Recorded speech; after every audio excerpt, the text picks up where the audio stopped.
Hola, ¿qué tal?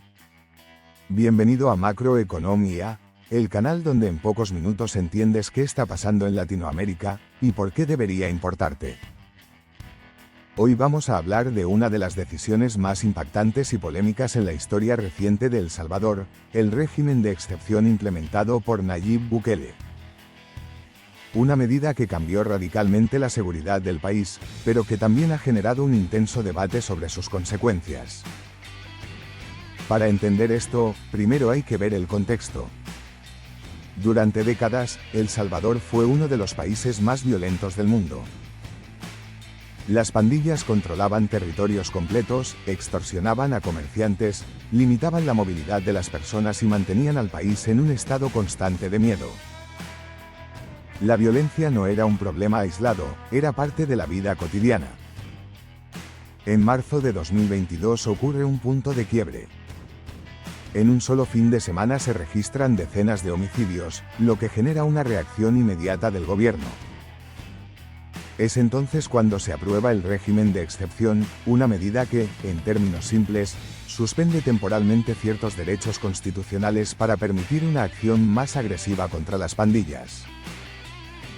Pero, ¿qué significa realmente un régimen de excepción? Significa que el Estado puede actuar con mayor rapidez y menos restricciones legales. En este caso, se suspendieron garantías como el derecho a la defensa inmediata, el límite de tiempo de detención sin cargos y ciertas protecciones relacionadas con las comunicaciones. Esto permitió a las autoridades realizar capturas masivas en muy poco tiempo. Y aquí viene uno de los datos más impactantes. Más de 70,000 personas han sido detenidas desde que inició esta medida.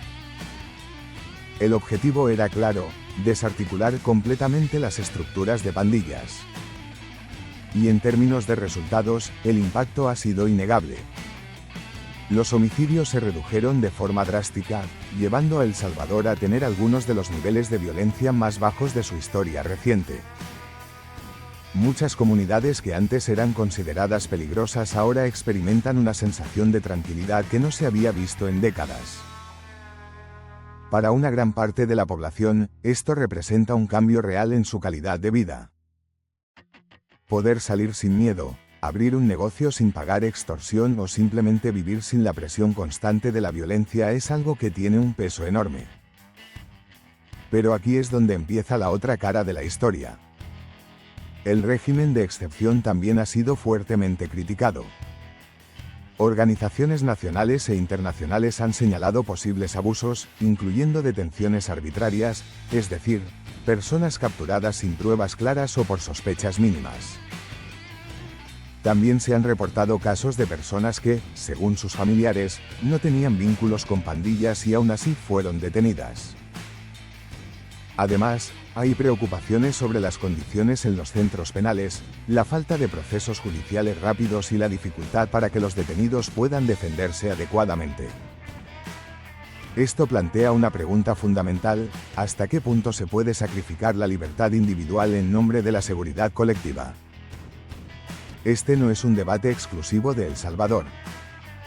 Es una discusión global que ha ocurrido en distintos momentos de la historia, especialmente en contextos donde la seguridad se convierte en una prioridad urgente.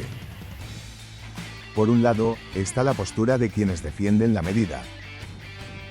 Argumentan que durante años se intentaron soluciones tradicionales que no funcionaron, y que una situación extrema requería una respuesta igualmente contundente. Para ellos, los resultados hablan por sí solos: menos violencia, más control territorial y una mejora visible en la vida diaria.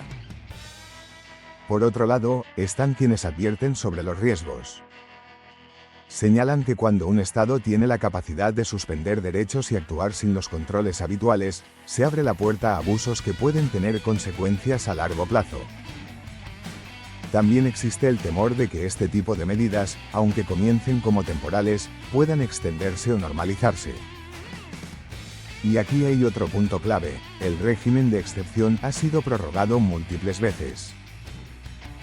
Lo que comenzó como una respuesta inmediata se ha convertido en una política sostenida en el tiempo, lo que intensifica aún más el debate. Entonces, ¿qué está pasando realmente en El Salvador?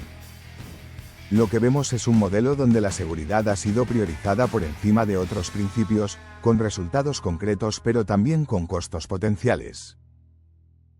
Es un equilibrio delicado entre orden y libertad, entre eficacia y legalidad. Y lo más importante es que este proceso aún está en desarrollo. Todavía no se puede determinar con certeza cuáles serán sus efectos a largo plazo, si consolidará un modelo sostenible de seguridad o si generará problemas estructurales en el futuro. El caso de El Salvador se ha convertido en un punto de referencia internacional. Algunos países lo ven como un ejemplo a seguir en la lucha contra el crimen, mientras que otros lo ven como una advertencia sobre los riesgos de concentrar demasiado poder en el Estado. En resumen, el régimen de excepción ha logrado algo que durante años parecía imposible: reducir drásticamente la violencia en El Salvador. Pero al mismo tiempo, ha abierto un debate profundo sobre los límites del poder, los derechos individuales y el tipo de sociedad que se quiere construir. Y ahora la pregunta queda abierta: ¿vale la pena el resultado, considerando el costo? Antes de irte, si te interesa este tipo de contenido donde analizamos la realidad de nuestros países de forma clara y sin filtros, suscríbete al canal, deja tu comentario con tu opinión y comparte este vídeo para que más personas puedan entender lo que realmente está pasando. Nos vemos en el próximo análisis.